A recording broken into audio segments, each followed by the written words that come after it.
It is so bad. And that really is the deeper point.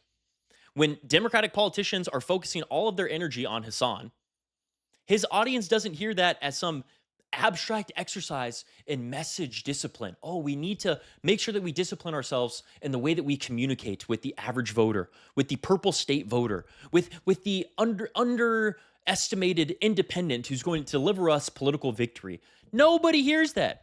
His audience is hearing the exact same people and the exact same message that Hasan has been saying, which is, hey, all of these people that are bought and paid for by large oligarchs are consolidating together and organizing on their own interests against you and your interests. That's what people are hearing. And you are validating that criticism. Absolutely. I think that's like the most important piece of this entire fucking discourse is you are validating the belief in the minds of the crazy Hasan viewer that everybody is characterizing or caricaturing. Those people are going to say, oh, look, maybe he was right. This is exactly what happens. Oh, maybe it is the legacy media that's all consolidating against this streamer, that's using it as this catalyst, as this lightning rod to attack actual progressive politics. Because that's all it is. It is a fucking distraction. The Democratic Party, at least those in leadership that don't want this progressive change because it scares their donors, that don't want this progressive change because it actually forces them to govern well, like we're seeing with Zohran Mamdani in New York. All of these people are like, well, fuck, we don't want that to be the conversation. And they have been waiting. They have been salivating at the mouth for an opportunity to shit on the left flank of the party. And now they're feeling the energy in the water. They're smelling the blood.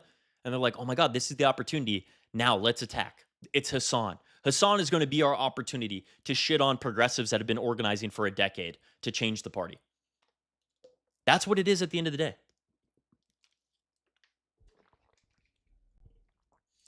And this is what like I disagree with Abdul, right? So Abdul El-Sayed, if y'all didn't see, let me find the actual statement from him.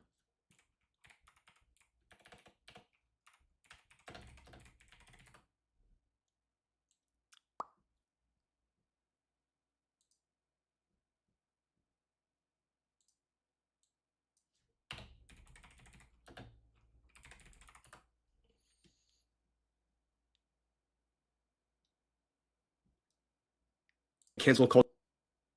Where is it? Here it is. Been waiting for you to go live to ask you about this. Why leftist candidates don't frame taxing billionaires as taking back decades of stolen wages instead of paying their fair share, as it's their money to begin with. I think it would hit differently and be more effective. Drives me crazy. Hey, Blakey Birdman, I think that you're right. I think that's a great way to frame it. But that honestly is the whole conversation when it comes to the Hasan discourse, is Democrats rejecting progressive politics and using Hasan as the lightning rod for that progressive politics. That's really what it is at the end of the day. So this is what Abdul said. My statement on Hasan Piker's comments regarding Jeremy Moss. I believe all Americans deserve the right to advocate for what they believe without fear of violence. This is particularly true for communities that have been intimidated for their beliefs in the past. My commitment to Jewish safety is the same as my commitment to the safety of my own daughters. Anti-Semitism is a scourge, and we need to address it in all its forms, and I stand against any rhetoric that puts that community at risk. But I want to be crystal clear, nobody speaks for my campaign besides me and my campaign spokespeople. And while politicians and pundits try to make this race about a Twitch streamer, we're going to be talking about gas, groceries, good schools, and healthcare, because that's what Michiganders keep asking about. It's why I'm fighting to get money out of politics, money in your pocket, and Medicare for all. Now, on its face, it seems like a message where he's redirecting a lot of the criticism of Hasan to talking about what's the purpose of his campaign to begin with. But where I disagree is it's substantiating these attacks on Hasan from Republicans that are being dishonest. That's really what is so important at the end of the day. Abdul, back in March, which is a big reason why progressives have flocked to him, is he specifically said, my politics resonates with people who have been locked out, people who have been caricatured, people who have been abandoned or forgotten by the current Democratic Party. And that's important. I think that that is really, really important. That Abdul was absolutely correct. I think Abdul's original instinct is better than the current one because you don't need to substantiate those attacks from Republicans. You could just say that very last paragraph. Hey, look, politicians are trying to make this race about Twitch streamers. I'm focused on the economic conditions of working class people. And also, I'm focused on Marxism in his community with the big raid. Thank you, Brett, for the raid. Welcome in, everybody. We are talking right now about the discourse, the Hasanabi discourse, the man of the political moment, the person who's determining the entire future of the country, apparently. That's what we'll be talking about. What up, what up, what up? I don't have alerts on. That's why you didn't hear the raid. Also, I really appreciate all of the support. So if you sub, thank you so much. But I'm not going to be acknowledging subs until after the segment. We're making this a YouTube video. So if I go silent, I apologize. But yeah, I think him distancing himself from a movement that he's already identified with, I think is a mistake. Like, Abdul essentially just accepted the premise that Hasan has become a potential liability that I need to distance myself from. But did Republicans say, that's fair, thank you, Abdul, let's discuss healthcare now? Yeah, I totally understand it. Thank you, Abdul. Finally, you have distanced yourself from Hasan. That makes you credible. Of course not. Mike Rogers is still going to attack their relationship. He is still going to say, you campaign with Hasan, and you're admitting that he's an anti-Semite. You just admitted that Hasan is asking for violence on Jewish communities. Why'd you campaign with him for so long? No. What do you mean? You are already buying into the framing that is going to be used for your own defeat. And I'm not saying Abdul's going to lose because of this, but I'm saying he's made his job a whole lot harder. This is like the exact same point when Democrats are like, I'm not a socialist, I promise, I'm not a socialist. Let me turn off emotes for you motherfuckers trying to ruin this video. I'm not a socialist, I promise, I'm not a socialist. They're going to call fucking Joe Biden a socialist. They're going to call Joe Manchin a socialist because he has a D next to his name. They're going to call John Fetterman a socialist, even if he's politically advantageous for them right now. You don't gain anything from buying into their framing. You get nothing from it. Abdul saying, yes, Hasan is increasing anti-Semitism, but this race isn't about him and his anti-Semitism. This is about me and my kitchen table issues. No, that's not what it is. You don't have to do this. You should not be feeding into the denunciation machine that doesn't work at the end of the day. There is no amount of you distancing yourself from somebody that's going to satisfy these fucking people. Their actual objective is separating the institutional Democratic Party from its left flank. That is what they're trying to do. And you doing that is adding fuel to the fire. That's not what you should be doing at all. At all. Apologizing for campaigning together is going to lead to the only attack of your campaign and the only debate. Why'd you campaign with him in the first place? And now you are fucked. You have nothing to say to that. You have to say, I didn't know he was an anti-Semite. He was an anti-Semite. No, it's not what it is. What he should be saying, again, if you don't want to do more campaigns with Hasan or whatever, that is your prerogative as a campaign. Again, I think it's a bad calculation because I think Hasan has a massive audience who can benefit you greatly because there's a lot of overlap with the policies that you're endorsing. But even if you want to make that calculation, totally fine. You don't have to substantiate these dishonest attacks. All you have to say is, look, I don't want to make this entire campaign about Twitch streamers. You can do that if you want, Mike Rogers. I'm going to keep talking about why I care about Michiganders, why I want their grocery bills to go down, why I want to stop funding countries like Israel and start funding our own institutions, our own infrastructure. I want to make sure that healthcare is a guaranteed right in this country because we're the richest country in the entire world. I want to make sure that people feel like they live in the richest country in the entire world. I want to make sure that they're not rent burdened and a majority of their income is going towards their landlord. It's literally a wage transfer from their employer to their landlord. I want to stop that. I want to make sure that housing is affordable. Those are all issues that win elections. Not saying, oh, you're right, I'm so sorry that I campaigned with the anti-Semite. No, that's not how you win. At all. Hasan's argument, again, is not saying that Jewish people are creating their own violence or they are to blame for anti-Semitic attacks. He is saying that conflating Jewish identity with the state of Israel is dangerous to Jewish people. There is no justified way to say that that is anti-Semitic at all. At all. In fact, it's the opposite. He's saying anti-Semitism is a bad thing that should not continue to rise. And therefore, we should not say that every Jewish person in America agrees entirely with the state of Israel, because it is not true. You can disagree with his analysis or whatever, But describing a warning about anti-Semitism as a threat to commit anti-Semitic violence is absolutely changing what was said in the first place. And that's not okay. Hasan explicitly condemned anti-Semitism. You don't have to say everything he says is perfect or you loved his wording or whatever, but the characterization of Hasan as somebody who's advocating violence against Jews is not only inconsistent with his stated message, but it's also just directly opposed to his entire brand and political ideology that he propagates on his platform to tens of thousands of people every single fucking day. It's so dumb.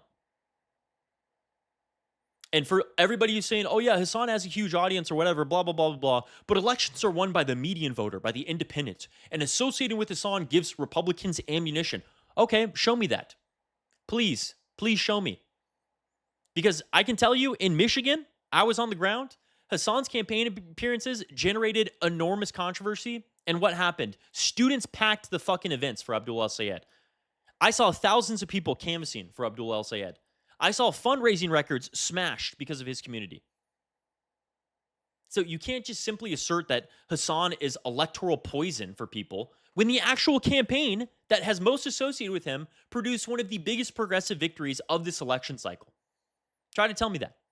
I'm not saying Hasan caused Abdul to win, but at a minimum, Hasan absolutely helped build momentum and build energy for the campaign. Absolutely. And the prediction that Abdul associated with Hasan would be politically radioactive was not true. He still won the primary against an incumbent Democrat.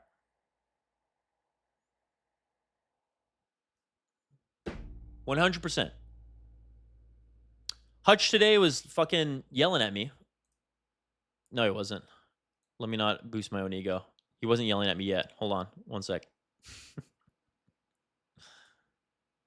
What did he say? This is what he said. He was yelling. I say me as in the progressive movement. He was yelling at progressives. This is what he said. I guess I underestimate how stupid the online left was. I don't know how else to explain their expectation that Dems would defend them from GOP attacks after years of basically calling Democrats Nazis and fascist collaborators. It's just almost unimaginably stupid. All right, dude, you are literally buying into your own argument. You are saying, or you're not buying into your own argument, but you are explaining the criticism of the left perfectly of liberals. You are saying that protection from right-wingers is only on the condition that you glaze the Democratic Party enough. If you criticize the Democratic Party too much, they will not help you. And that's because protection of people from fascists is not a principle of a lot of these Democrat cheerleaders. It is a contingent of you worshiping the Democratic Party to the degree that they view as necessary.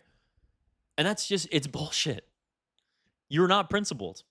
Because let me tell you, leftists will defend to the death people's right to healthcare, their right to better economic conditions, regardless of what your political ideology is. We literally want those that are voting against our civil rights to have healthcare. Because that is a principled position of the left. And now you're saying, you reap what you sow. This is what you deserve, left. Like if Hasan got deported or Hasan got his like citizenship denaturalized, I guarantee you Hasan or Hutch would be fucking clapping. You think these people would fucking help them? No, of course not. Because they don't believe in this as a fucking political principle or a political project. So for everybody who's saying like, oh, I don't think that the Democrats owe Hasan anything. Sure, whatever. This isn't about Hasan's like personal entitlement to Democratic affection. That's not what they need.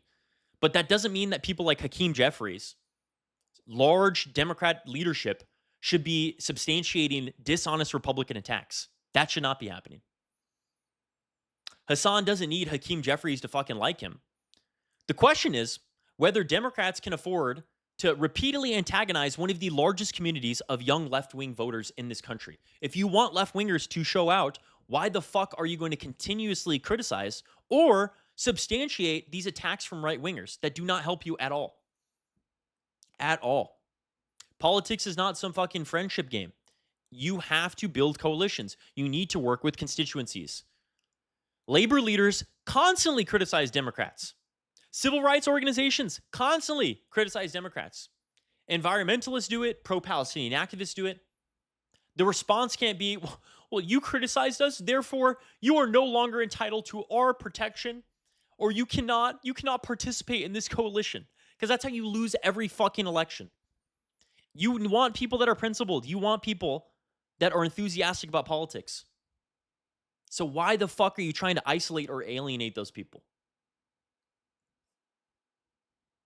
Again, those types of liberals literally view protection from the right wing not as a principle. It is a reward. You have to put in the work to be sufficiently loyal to the Democratic Party before we give you this treat of protection. Absolutely, fuck that. Trans rights are not electable enough? Oh, fuck it. I guess we throw trans people out the window. Oh, the genocide in Gaza, like fucking Gavin Newsom, every single time he brings a new guest onto his fuck-ass podcast. Oh, wait, actually, you're pretty pro-Israel? Well, I guess I'll walk back my statements. You're right. Israel's not an apartheid state. Oh, I said on my Twitter that ICE is a domestic terrorist organization. It's literally state terror, so I can get clicks from progressives and I can get the retweets. But now I have Ben Shapiro on saying I better take that back. You're right, Ben Shapiro. I take that back. That might have been too far of me. These fucking people are spineless, dude. They will never represent working class people. Ever. Ever. You need somebody that is unapologetic, saying, no, fuck the oligarchy. Fuck these wealthy people that are consolidating more power and influence. Fuck every single individual that is hurting the working class. That is how you're going to get people excited about politics. That is how you're going to get people to believe that participating in politics, whether electorally or through direct action, will actually benefit their lives. That is what you need.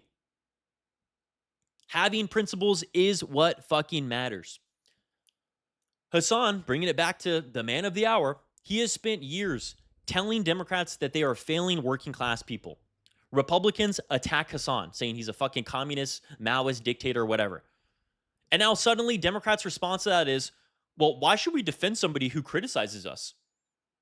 Maybe because that means that you have fucking principles and that you actually do care about working class people. You don't defend free speech just for people who like you, or you don't defend Muslims only when they vote for you correctly. You don't defend political participation only when those participants praise Democratic leadership and say we love Hakeem Jeffries. You either oppose dishonest political attacks or you don't. I honestly want to ask that to a lot of liberals who are saying that Hasan deserves all of these dishonest attacks from the right. Like, if Hasan was glazing the Democratic Party for the past 10 years, would that make Republicans' attacks any less dishonest? Of course not. Of course not. Or any more dishonest? Of course not. So why is your protection or your defense only contingent on how much you fucking glaze the Democratic Party? None of that makes sense. None of that. Hasan exists politically because people feel disaffected by the Democratic Party. Democrats keep searching for their fucking, their man whisperer, the person who's going to get young people involved.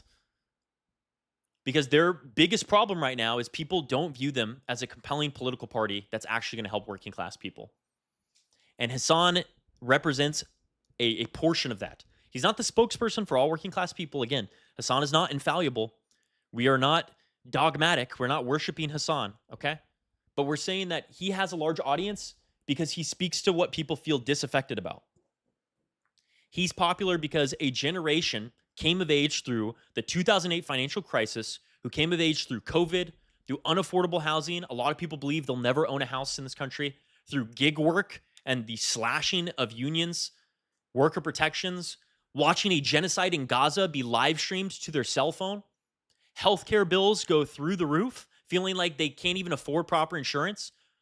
Fucking corporate consolidation. They watched a man become a trillionaire. And you're going to tell me that those people think the status quo is working fine? Of course not. So they're going to look to alternative voices. They're going to look to progressive communicators. They're going to say, hey, look, this guy, this Turkish man, stupid, sexy Hasan, is saying all the things that I'm thinking in my head. And all of these people are shitting on him. The Democratic Party is shitting on him. The mainstream media is shitting on him. The Republicans are shitting on him. In what world do Democrats think that's going to gain them more electoral votes? They keep looking at Hasan saying, how do we get rid of this controversial figure? When they should be looking at Hasan and asking, why do millions of people trust this guy more than they trust us? Getting rid of Hasan is not going to get rid of those people who flock to his live streams or watch his YouTube videos. It is just going to tell that audience, once again, the Democratic Party would rather police who's allowed to listen than understand why those people are angry in the first place.